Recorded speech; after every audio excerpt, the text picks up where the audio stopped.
Hey guys, good morning. Today is the official release day for patch 212 for survival and legends and all that good shit. So I just wanted to go through and discuss some of the changes that are happening. They are all, as far as I can tell, really good changes. So let's just get right into it. Apart from just the quality of life changes, the really big highlights for actual Nightmare Survival are they are still keeping the fixed spawn pattern, but in gold and below it is going to be randomly generated waves.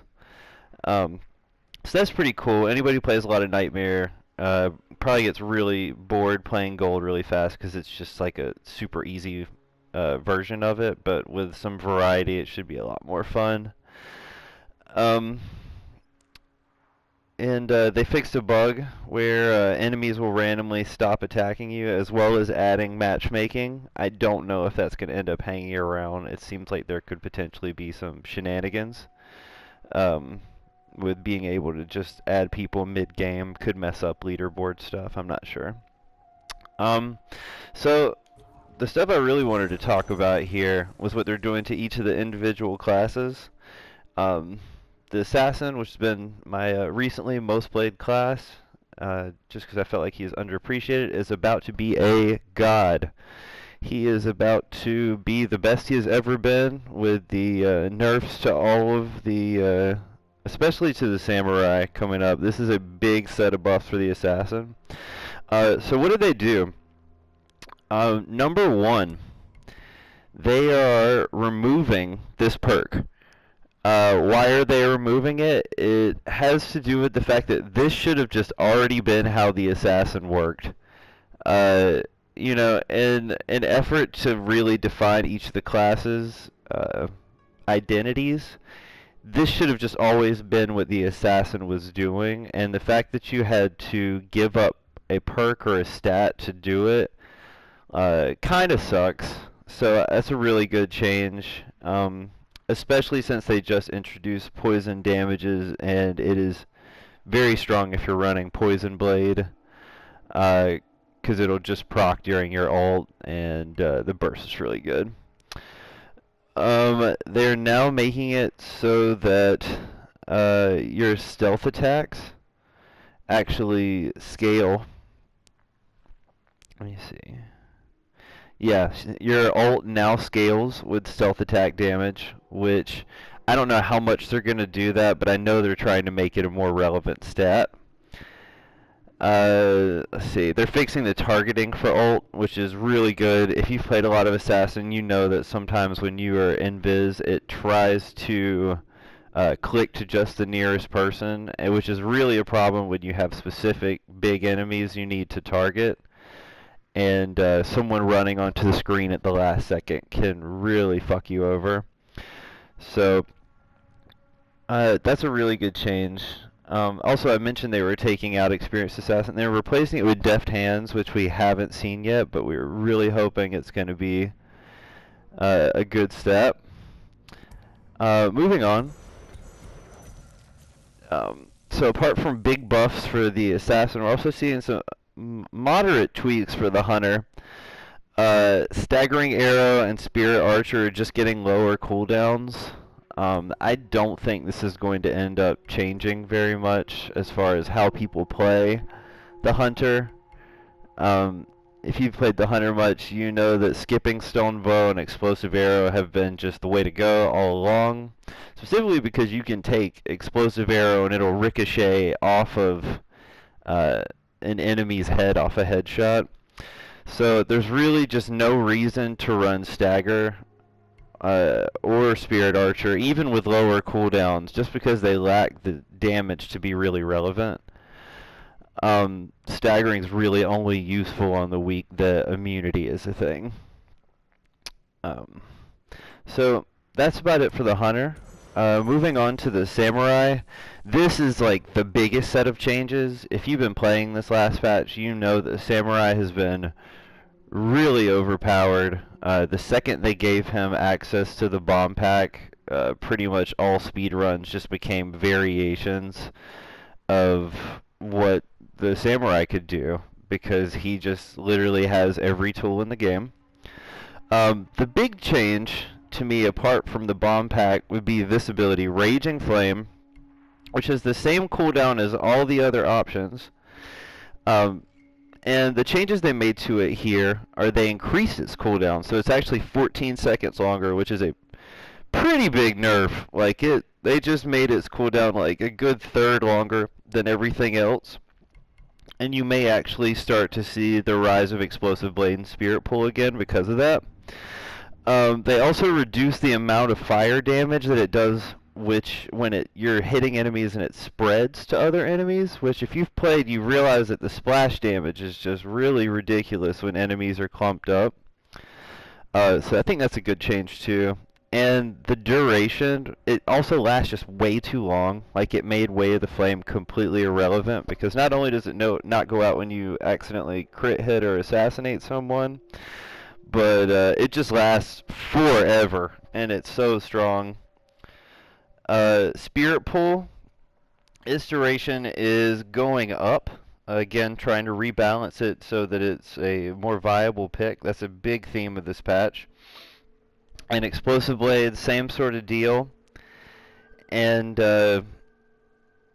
they should have added some sort of damage to Explosive Blade or giving it something so that it's still relevant because it worked last patch.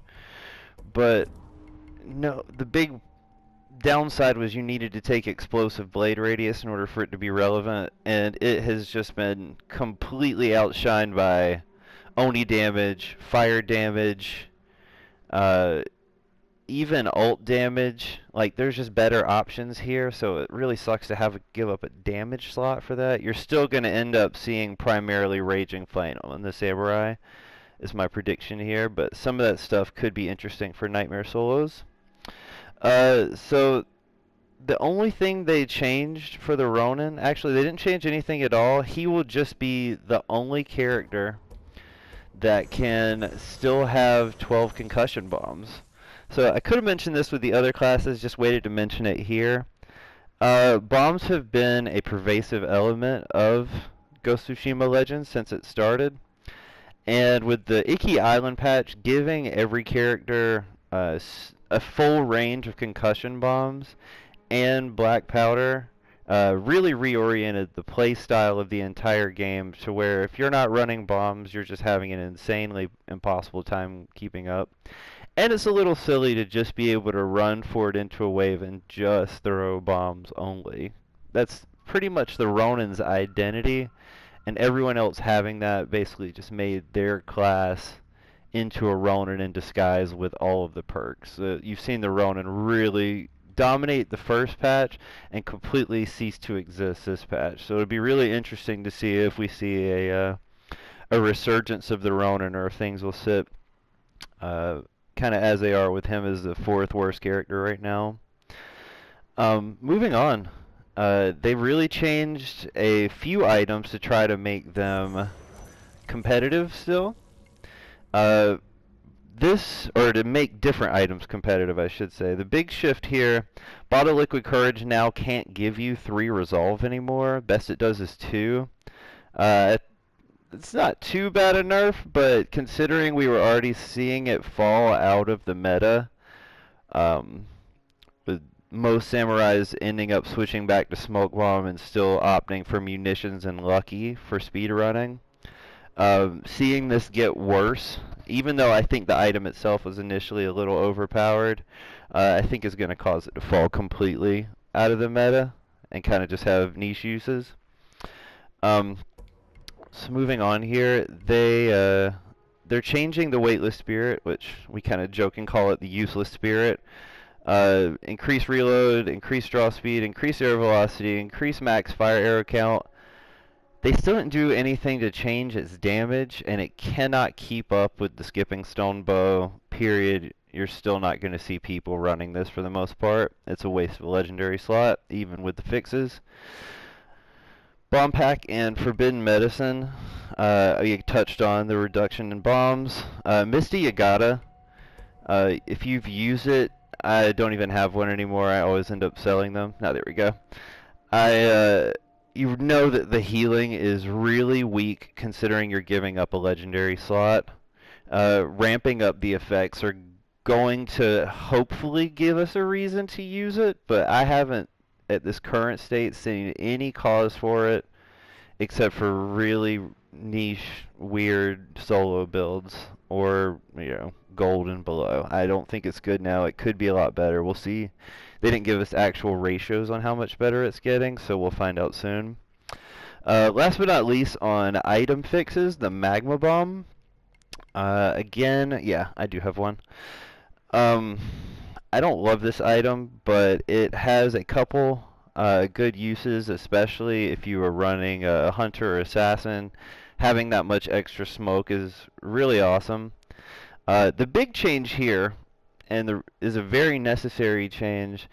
If you look at the description, it creates a cloud and it knocks enemies back, and you just don't need Magma Bomb to knock everyone back with the explosion because it kind of eliminates the point of being in smoke.